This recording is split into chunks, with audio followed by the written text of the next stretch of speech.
When it comes to the good, the bad, and the ugly, rapper 50 Cent has seen it all.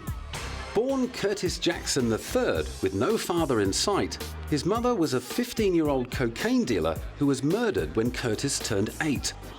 He grew up with his grandmother in Queens in New York, and by the age of 12, he was peddling crack after school. 7 years later, he was arrested for trying to sell drugs to an undercover cop. Heroin and crack, along with a starter pistol, were found in his home, and he was sentenced to 10 years in prison. He ended up serving just 6 months at a shock boot camp. After his release, he started working on a music career, and he had just signed a deal with Columbia Records in 2000 when he was ambushed and shot 9 times outside his grandma's house. Bullets ripped through his hand, arm, hip, both legs, chest, and his left cheek, and he spent months recovering.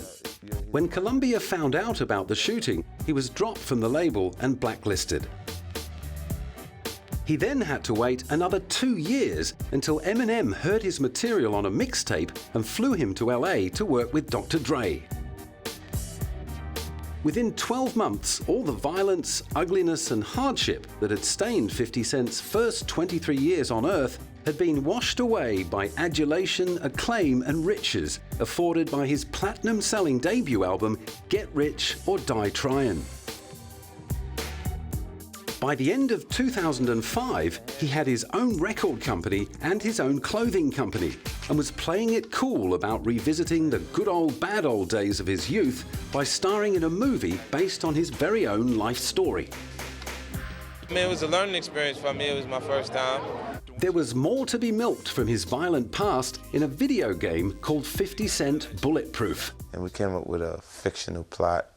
It's like a revenge plot. You know, my character in the video game is also shot, you know, because the media has constantly, you know, stayed stuck on that actual question or that event in my life that we utilized that in the theme of the game.